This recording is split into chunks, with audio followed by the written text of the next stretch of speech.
Flashed in. Flashed in. Flashed in. Flashed in. Flashed in. Почитувани гледачи, ова е најновото издание на емисијата Дизајн за оваа недела. Flashed in. Flashed in. Во изминативе неколку емисии зборувавме за неколку видови на термоизолациони материјали. Во денешнава емисија ќе ги сумираме најчесто употребливите термоизолациони материјали во Македонија. Различни материјали со различна брзина ја спроведуваат топлината, па така секој градежен материјал има свој коефициент на топлинска спроводливост, кој што се означува со буквата Л или ламда и кој што се наоѓа на самата декларација на материјалот. Коефициентот на топлинска спроводливост означува колку топлина за една секунда поминува низ 1 метар квадратен материјал, кој што има дебелина од 1 метар при температурна разлика од 1 степен. Вие како потенцијален купувач не мора да ја знаете дефиницијата на овој коефициент, но она што мора да го запамтите е дека доколку вредноста на овој коефициент е помала, тоа подобар термоизолационен материјал и обртно. Топлинската спроводливост на материјалот зависи од неговата густина и од материјалот од кој што е создаден. Па така два исти материјали може да имат различни коефициенти на топлинска спроводливост. Материјалите кои што се користат за топлинска изолација имаат помали вредности на коефициентот на топлинска спроводливост и со нивна инсталација или поставување се намалува протокот на топлината. Скоро сите термоизолациони материјали функционираат така што во себе содржат голем број на мали меури кои што се исполнети со воздух. Воздухот е всушност тој кој што се спротивставува на топлината. Еспандиран полиестерен, сите сме запознаени со овој вид на термоизолација или стиропор, EPS и слични други имиња. Овој материјал се состои од гранули кои што се исполнети со воздух. Овој материјал не впива водата и тешко впива водената пареја. Поради овие карактеристики, поради неговото лесно поставување, овој материјал е еден од најзастапаните материјали кои што се користат за топлинска изолација. Од друга страна, овој материјал е лесно запалив и не е отпорен на притисок. На пазарот може да се најде во следниве димензии: 100 пута 50 см или 101,5 по 55 см. Дебелината на таблите изнесува од 1 па се до 20 и повеќе сантиметри. Еструдиран полиестерен е вид на материјал и се нарекува исто како стиродур, HPS или тврдо пресуван стиропор и слично. Овој материјал има слични карактеристики како и стиропорот, па и подобри особено во поглед на влагата и може да поднесе големи притисоци и до 70 тони по метар квадратен. Најчесто се користи за подна изолација, изолација на ѕидовите, рамни покриви и меѓукатни конструкции. Овој материјал се продава исто како и стиропорот во димензија од 125 по 60 см, со дебелина од 2 и до 20 и повеќе сантиметри. Еспандиран полиестерен со јаглерод, овој вид на материјал е релативно нов вид на термоизолација. Ги поседува истите особини како и експандираниот полиестерен, но поради присуството на јаглерод има сива боја и за 20% подобро термоизолациони карактеристики. Минералната волна се состои од влакна кои што се пресирани во плочи со стандардни димензии од 100 до 60 см и со дебелина од 2 до 20 см. Покрај добро термоизолационите карактеристики, овој материјал се користи за звучна изолација. Може да се рециклира, незапалив е и паропропусен. Овој материјал се произведува во различни густини, а според нивната намена е од 30 до 200 кг на метар кубен. Полиуретан е тврд пенес материјал. Внатрешната структура наликува како структура на сунгер. Овој материјал ретко се користи како термоизолација на објектите, повеќе се користи за изолација на внатрешните ѕидови на ладилниците, поради неговите изворено термички карактеристики на пониски температури. Термоизолациони малтери, овие материјали не се вистински термоизолациони материјали, иако имаат одредени термоизолациони карактеристики, тие не можат да бидат замена на изразите термоизолациони материјали. Се произведуваат од перлит, па често се нарекуваат како перлитни малтери. Кермички волни, овој материјал се одликува со изворена отпорност на високи температури и се употребува за изолација на котли и печки. Ретко се употребува и како термоизолација на објектите. Flash-in. Flash-in. Што е тоа обновлив извор на енергија и користењето на сонцето како обновлив извор на енергија преку сончевите колектори ќе дознаеме од следниот прилог.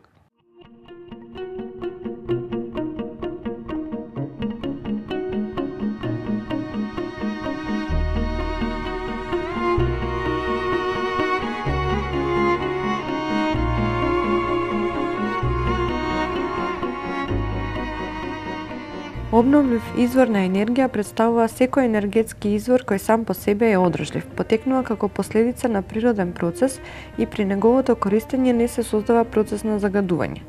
Како најчесто споменувани обновливи извори на енергија се споменуваат сончевата енергија, енергија добиена од ветер, вода, биомаса, геотермални води и слично. Сите овие извори имаат широка примена и со употреба на софистицирана опрема може да најдат соодветна улога во секојдневието. Сончевата енергија преку употреба на фотоволтаични панели може да се користи за добивање на електрична енергија.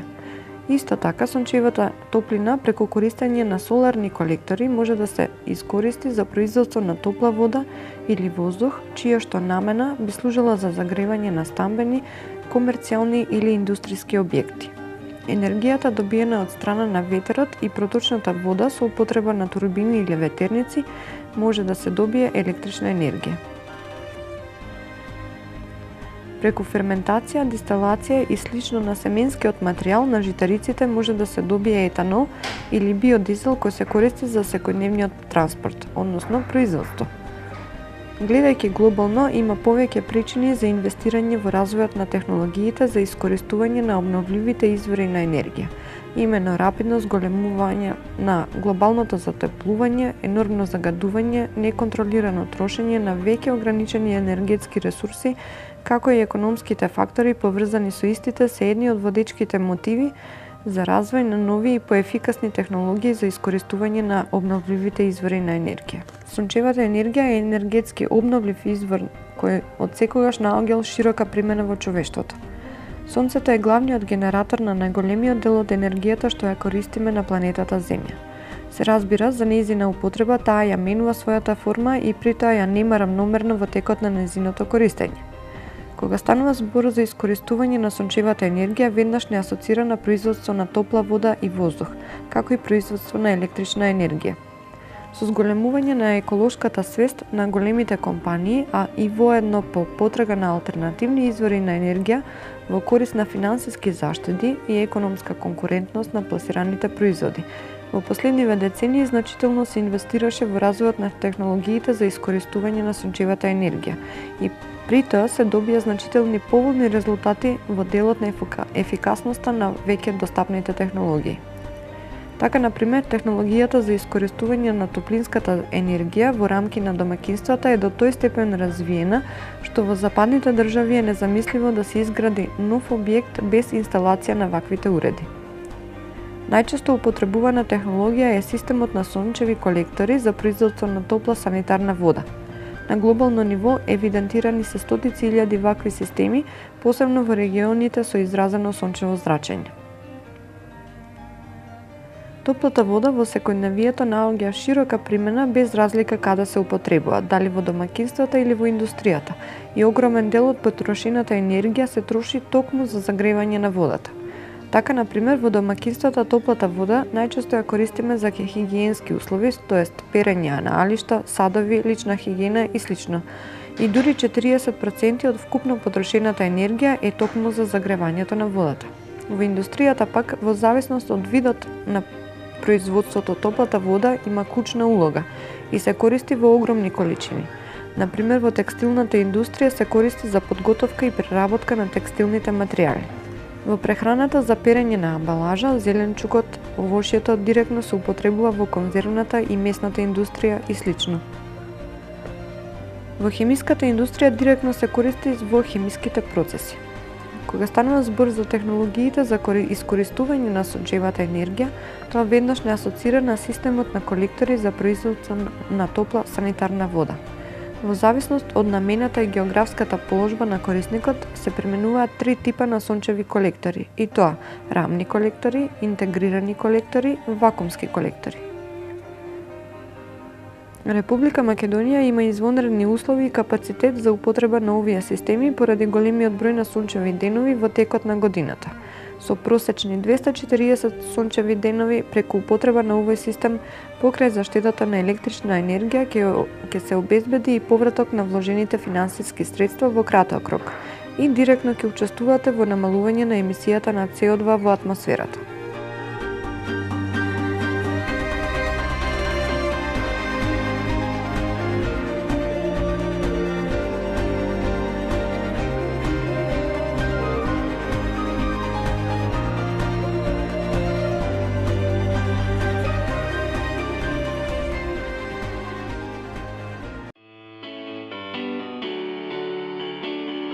Flashdin. Flashdin. Во делот на старата струмичка архитектура ви ја представуваме некогашната турска пошта, денеска етнолошка постановка на градска куќа во почетокот на 19 век во Струмица.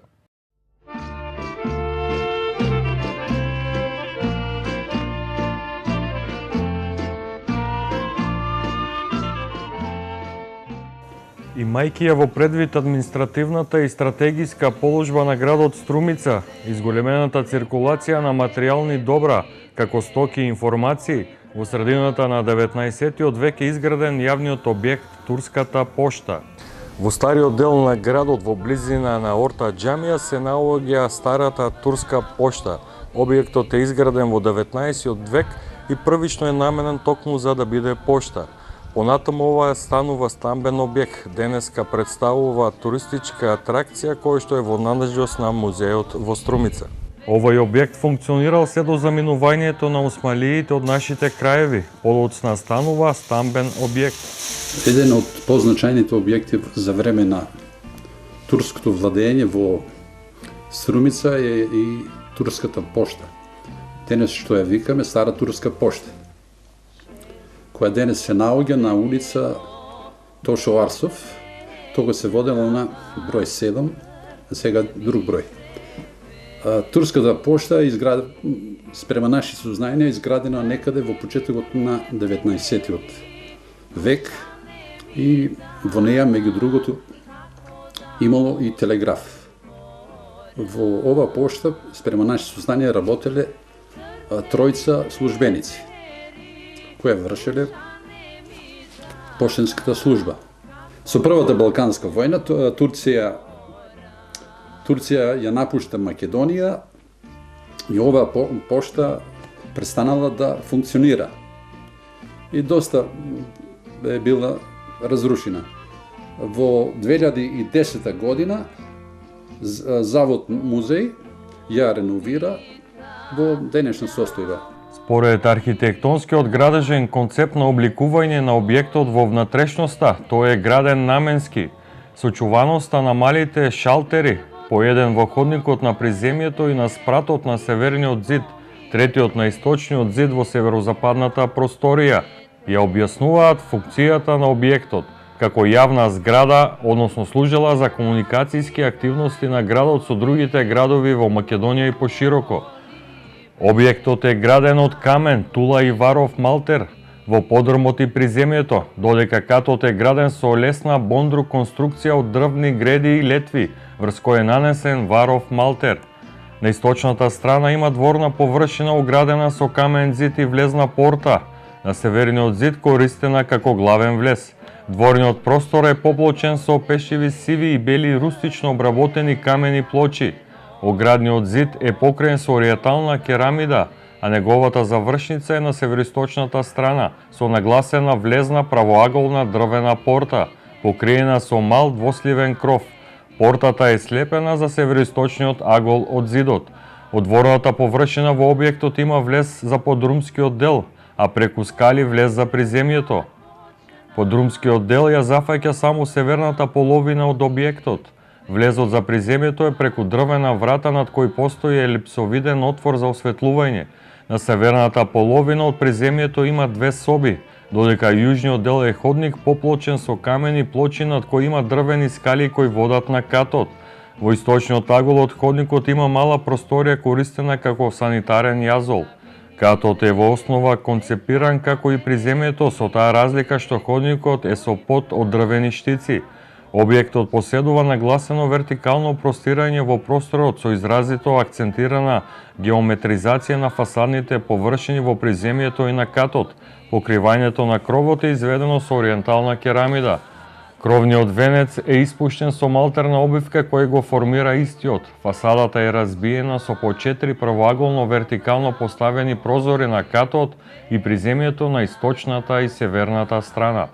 Приземјето е вовлечено додека горниот кат е нагласен. На подрумот на северозападната фасада има 3 мали прозори кои со горниот дел е допират основната на приземјето.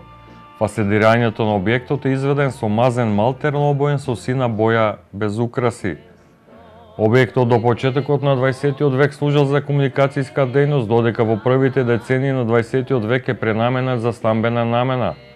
Во градежно-стилскиот концепт на објектот вградени се влијања на локалната градежна традиција и влијање од балканското-андолската архитектура од 19 век. Од 2010 година Заводот за музеј Струмица го реконструира овој објект. При реализација на овој проект е примената методата на целосно зачувување на оригиналните конструктивни елементи и оригиналниот внатрешен и надворешен изглед. Етнолошката постановка содржи експонати и оригинални предмети кои биле затекнати во самиот објект. Самата постановка ја отсликува градската куќа во Струмица од крајот на 19 век.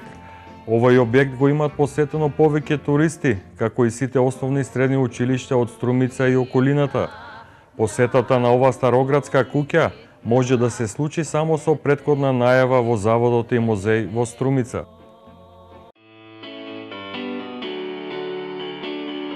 Flashdin. Flashdin. Во делот на занимливости ви ги прекажуваме убавините на езерото Комо во Италија.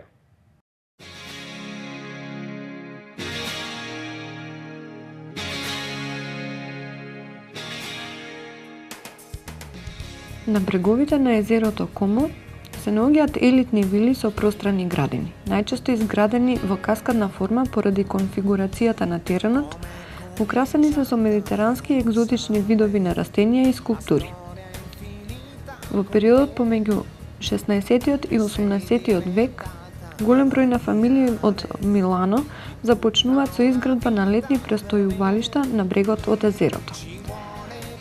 Освен во минатото и ден денес, предизвик за голем број светски познати личности е да поседуваат имот на езерото Комо.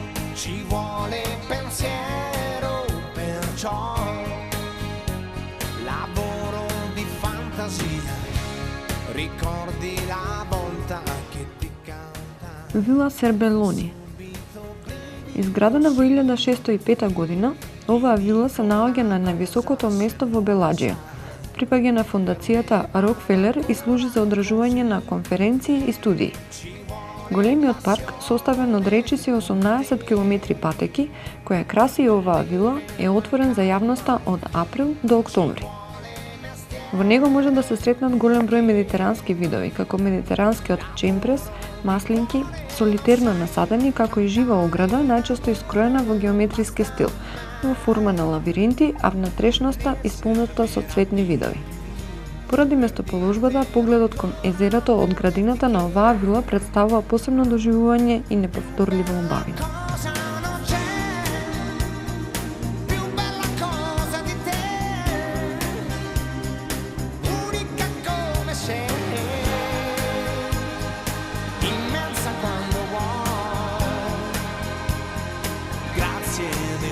esistere.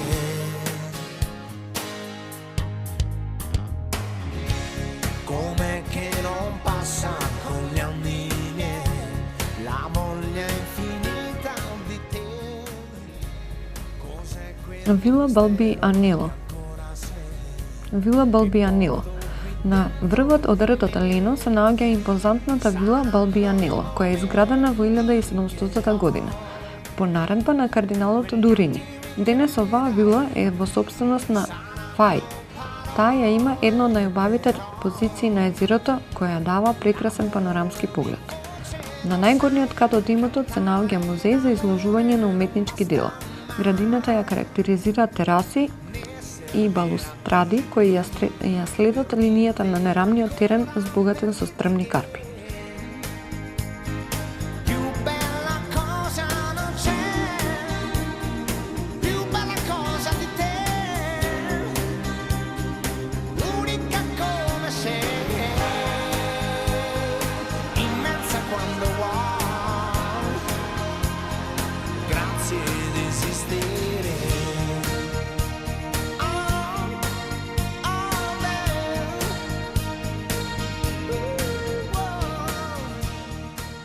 Вила Мелци. Оваа вила е изградена од кнезот Франческо Мелци и до ден денес е во приватна сопственост. Потписник на ова дело е архитектот Алберто Ри. Изградбата започнала во 1808 година, а во 1810 година била отворена за посетители. Градината е во форма на каскади, збогатена со тропски екзотични видови и непроценливи скулптури. Во кругот на вилата има и фамилиарна капела која е отворена за посетители. Più bella cosa di te, l'unica come sei, immensa quando vuoi, grazie di esistere.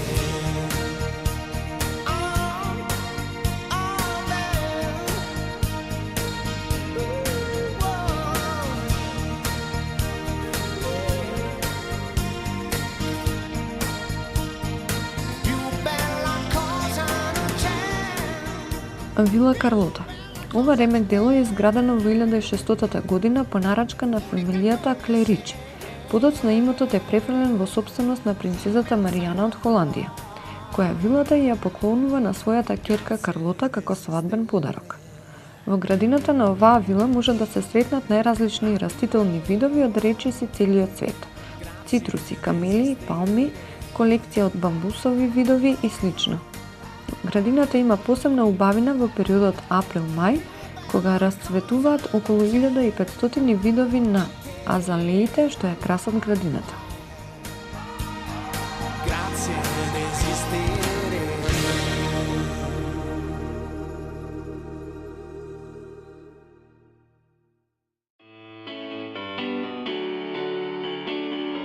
Flashed in.